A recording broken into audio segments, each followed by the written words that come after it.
Oi, turma, do livro Porquê da Vida, Leon Diniz, a sexta carta de Lavater. Venerável Senhora, mais uma carta acaba de chegar do mundo invisível. Oxalá possa esta, como as precedentes, produzir em vossa alma salutar efeito. Aspiremos sem cessar a uma íntima comunicação com o amor mais puro que se tem manifestado ao homem e está glorificado em Jesus o Nazareno. Nossa felicidade futura está em nossas mãos, desde que nos é concedida a graça de compreender que só o amor nos pode dar a suprema ventura e que somente a fé no amor divino faz nascer em nossos corações o sentimento que nos torna felizes eternamente. Fé que desenvolve, purifica e completa a nossa aptidão para amar. Muitas teses me faltam desenvolver. Procurarei, pois, acelerar a que já comecei a expor-vos e considerar-me-ei ditoso se puder ocupar agradável e utilmente alguns momentos da vossa preciosa existência. João Gaspar Lavater, Zurique, 16 de dezembro de 1798. Então, Lavater diz nessa carta aqui o quê? Que a nossa felicidade está em relação ao amor, né? A nossa felicidade ela vai ser na proporção daquilo que a gente conseguir amar, que a gente conseguir desenvolver esse sentimento tão puro, né? Quanto mais amor, mais felicidade. Esse amor é um amor despretensioso, é um amor que não quer nada em troca, é um amor que doa, que olha com bons olhos as pessoas, as situações, tenta abraçar a dor do outro como se fosse a sua própria dor. Você faz ao outro o que você realmente gostaria que fizesse com você. Você acredita que tem um Criador que te colocou nesse mundinho doido aqui com a intenção de te ver cada vez melhor, de ver o seu desenvolvimento espiritual e não o seu desenvolvimento material. As pessoas julgam, infelizmente, porque estamos na matéria, que a gente só é feliz se a gente tiver conquistas materiais. E, na verdade, as conquistas materiais, elas são para o nosso benefício e uso no momento. Mas quando a gente partir, que a gente voltar ao plano espiritual, nada daquilo que a gente conquista materialmente vai ser levado com a gente. Como eu já falei em alguns vídeos aí, não adianta você fazer um monte de curso, ter um monte de diploma, achar que você fez mestrado, doutorado, que você é o cara, né, das estrelas aí. Se você não tiver amor, nada na verdade você tem, né? O Legião Urbana tem uma música que foi baseada numa poesia, né? Que sem amor, nada a gente é, nada. E é verdade, o que faz o íntimo do espírito é a proporção de amor que ele constrói. Quando você, e para ter uma ideia se você é uma pessoa que já tem bastante amor ou não, basta você pensar, né? Simula no seu pensamento o dia do seu enterro, né? Que é o dia que você vai morrer fisicamente. Imagina no dia do seu enterro. Não imagine ele com um monte de flores e um monte de pessoas lá naquele momento. Eu, pelo menos, Patrícia, não desejo isso. Eu só quero alguém que vai lá e me coloque o corpo onde tem que ser colocado. Não pode ser largado por aí. Tem que abrir um buraco e jogar dentro, né?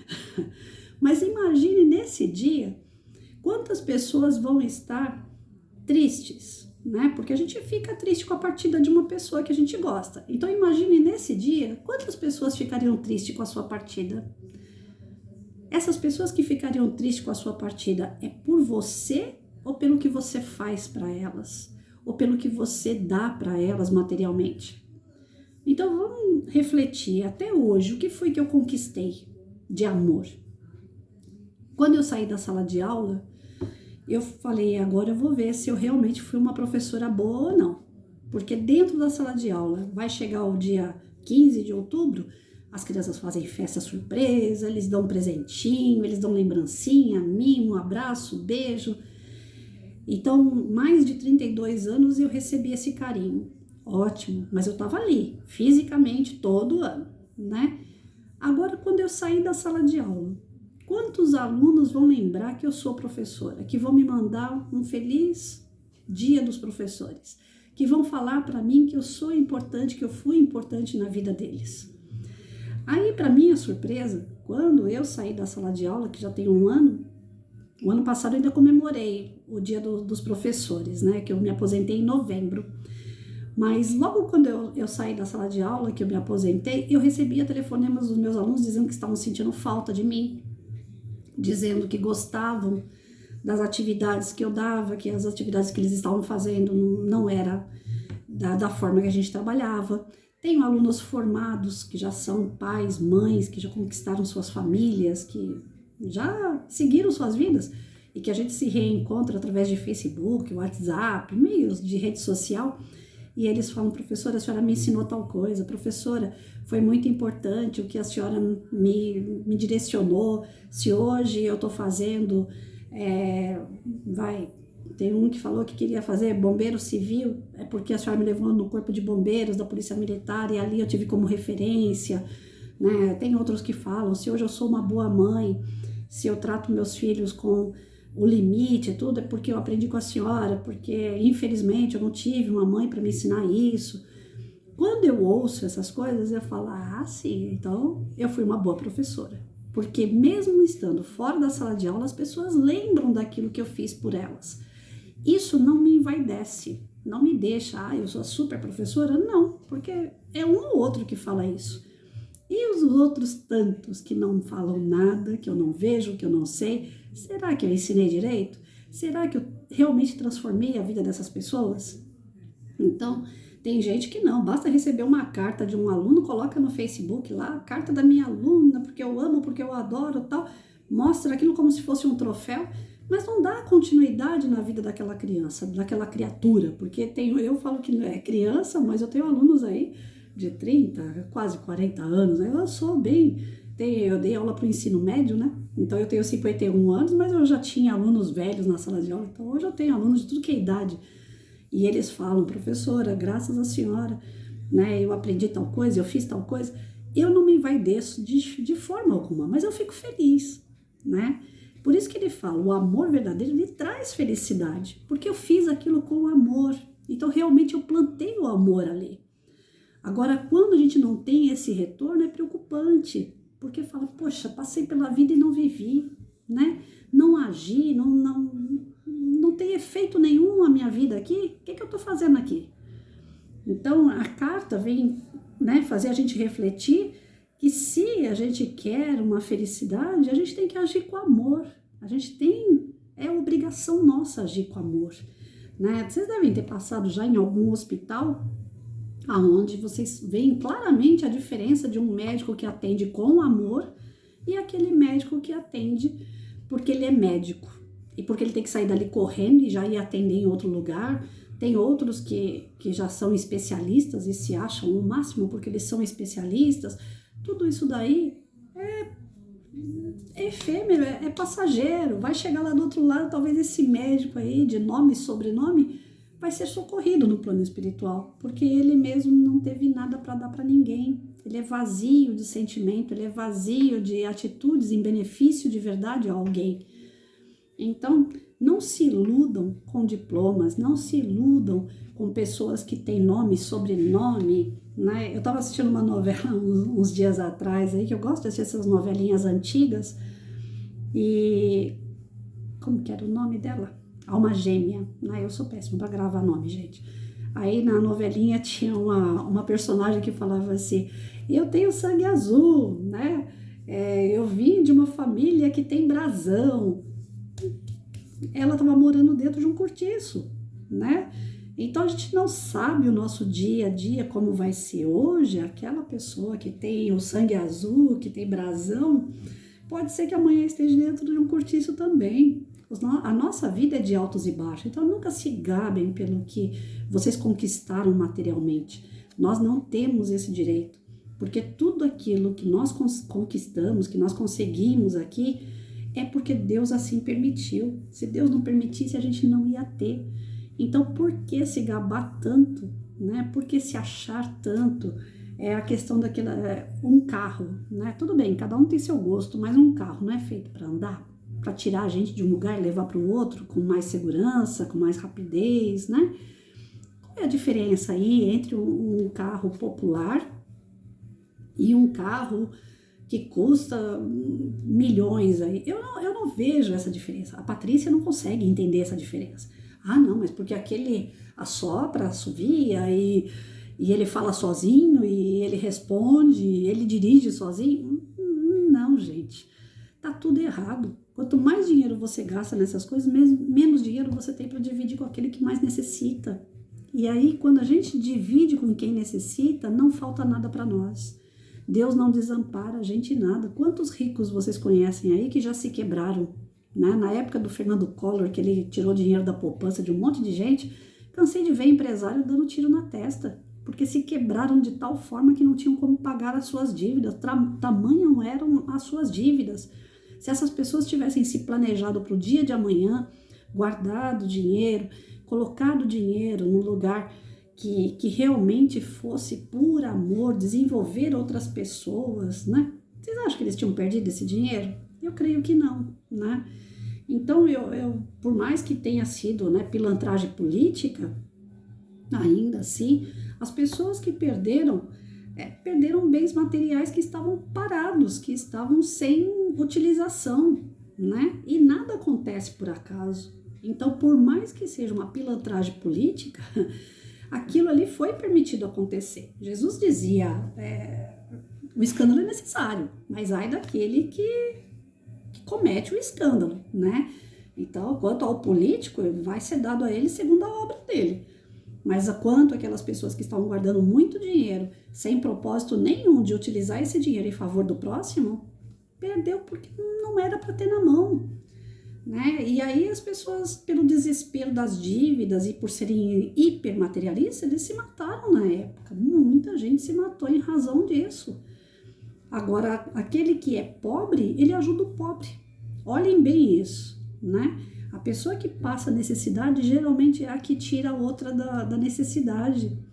Quando eu faço uns rateios aqui, que eu costumo fazer, né, com os meus amigos, eu falo, tá precisando de tal coisa em tal lugar, vamos, gente, R$10 daqui, 5 dali, vamos ajudar, né, tá precisando. Aparece, quem mais me ajuda são os que às vezes precisam de ajuda, é incrível, né? Por quê? Porque é um movimento de amor. Quando você faz uma doação por amor, é diferente do que uma doação para inglês ver, sabe? Sabe aquela doação que você faz assim, muitos fazem, infelizmente, né? Faz a doação que é para descontar imposto de renda. Isso não é doação, porque depois aquilo vai voltar para você, né? O governo acaba devolvendo na restituição de imposto de renda, então você não doou nada. A doação é aquela que vai e que depois Deus abençoa e volta para você. E dá uma felicidade, dá uma paz tão grande. Então, a carta, né, tá trazendo pra gente que se a gente realmente quer ser feliz, basta amar. É fácil. De jeito nenhum. Principalmente quando se trata de um inimigo, não é verdade? Quando você sabe que aquela pessoa te causou uma lesão, aquela pessoa te trouxe uma traição, trouxe para você alguma coisa, um sentimento ruim, como que você vai ajudar essa criatura? Eu terminei um relacionamento há uns meses atrás e eu bloqueei a pessoa. Eu termino um relacionamento, não tem mais nada com a pessoa, eu bloqueei no WhatsApp, não tenho contato. Aí um amigo em comum falou assim, Patrícia, ele sofreu um acidente, ele tá com a perna quebrada. Aí na hora que falou, ele tá com a perna quebrada, eu já levantei e falei assim, mas peraí, ele não tem ninguém por ele, quem é que vai cuidar dele agora, né? Eu vou lá pra ver como é que tá a situação, que eu dou uma força até ele poder andar de novo. Aí esse meu amigo falou assim, toma vergonha na tua cara, Patrícia, né? Você terminou o relacionamento, não é problema seu mais. Então é aquele ímpeto de querer ajudar, né? Não é o amor interessado na pessoa, de querer algo com ela, mas é aquele amor de falar assim, não, eu sei qual é a condição da pessoa, ele tem um monte de gente em volta dele, mas ninguém vai cuidar dele, então eu preciso ir lá para cuidar. Só que eu acabei não indo, né, porque numa situação como essa, realmente é constrangedor a gente ir lá para ajudar e de repente a pessoa leva para outro lado, acaba tendo recaída, então foi melhor não ter ido mesmo. Esse meu amigo em comum me puxou a orelha na hora certa, senão eu teria ido lá para ajudar, porque eu não guardo mágoa de ninguém. Eu fico com raiva ali na hora, solto as minhas neuras e depois passa, né?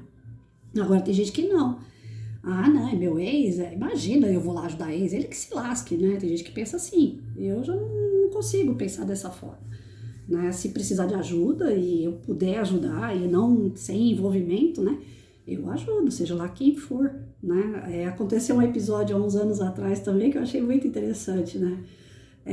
Uma pessoa com quem eu trabalhava, eu não me dava com ela de jeito nenhum, não falava nem bom dia, para vocês terem uma ideia, né? Era até falta de educação, mas diante da gravidade da situação, então eu nem cumprimentava a pessoa, passava por ela dentro da escola e não falava nada com a pessoa. E eu sou daquele tipo assim, eu não desejo mal, mas para mim é como se não existisse. Então eu passava pela pessoa e não cumprimentava. Aí um dia eu fui no banheiro, né?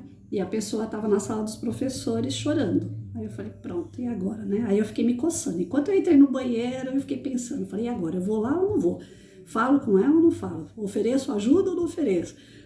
Aí eu falei, não, essa pessoa me causou tanto dano, tal, não vou ajudar coisa nenhuma. Quando eu abri a porta do banheiro, a primeira coisa que a Patrícia fez, o que você tá precisando? O que tá acontecendo? Aí quem passava, via eu conversando com a pessoa, falava, meu Deus, vai ser guerra, né? Vai ser briga, porque as duas não se dão e a Patrícia tá lá falando com ela, deve ser alguma coisa, a outra tá chorando porque a Patrícia deve estar falando alguma coisa pra ela, brigando com ela, né? Ninguém viu a situação, aí todo mundo de longe só observando, né? Aí eu virei pra ela, falei, escuta, ela tava chorando porque uma aluna queria que ela fosse no velório da mãe dessa aluna e ela não queria ir. Aí eu dei um chacoalhão nela assim, então eu falava ríspida com ela, né? Falava, como não? Se a tua aluna tá te chamando para você ajudar ela, você tem que ir.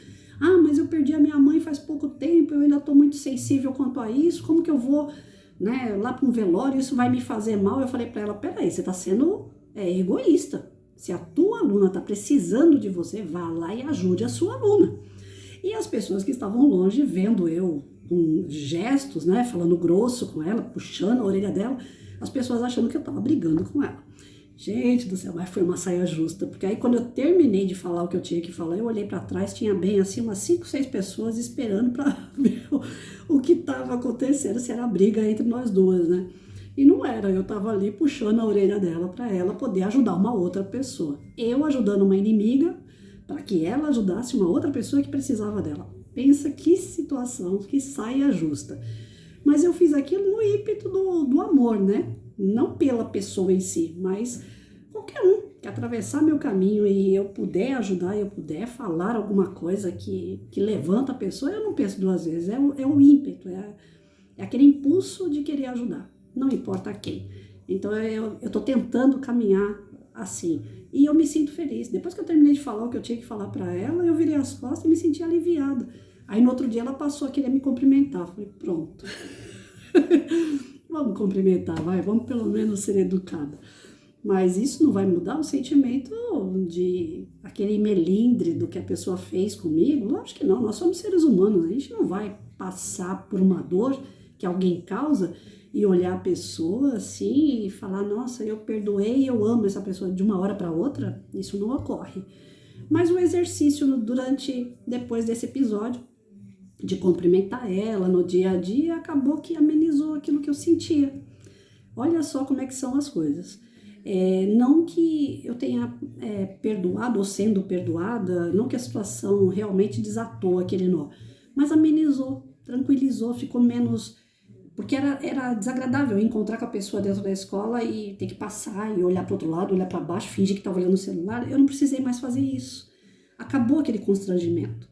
Então amenizou a situação, melhorou. E isso faz o quê? A gente se sentir melhor. Olha só, a gente se sente feliz. De certa forma, a situação não foi totalmente resolvida, mas foi abrandada. O coração abrandou. Hoje, quando eu lembro, eu não tenho mais, como que eu posso dizer? Não vejo mais a pessoa, né? Não tenho mais a convivência com ela. Mas hoje, quando eu lembro, é como se fosse uma lição a ser ensinada e aprendida. Eu não lembro mais o episódio em si como algo assim que me fazia mal. Não me faz mais mal. Será que eu consigo passar isso para vocês? Não me faz mais mal. Eu lembro como se fosse só um ensinamento. Falando, não, aquele episódio ali foi para me ensinar, foi para eu aprender e vou tentar fazer agora diferente, numa outra oportunidade, num outro exercício, porque a gente sabe que esses exercícios são constantes, né? De aprendizado de amor, de perdão. Então, num outro momento eu já sei como é que eu vou agir, para que as coisas não cheguem no ponto que chegou com aquela pessoa ali, eu não quero que chegar com mais ninguém. Tá certo, gente?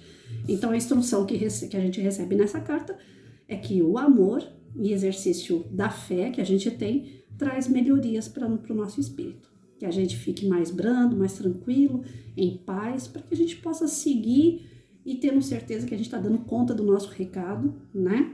Que as pessoas nos olhem pelo que a gente fez de bom para elas. Já pensou se a gente desencarna e as pessoas ficam ali metendo o pau na gente porque a pessoa era isso, era aquilo outro. Imagina o nosso espírito sendo liberto e com aquelas energias pesadas de que pessoas que não gostam da gente. Então vamos tentar deixar aqui boas lembranças, que essas lembranças elas acabam vibrando em nosso favor quando a gente desencarna, não é verdade? Fiquem com Deus aí, viu?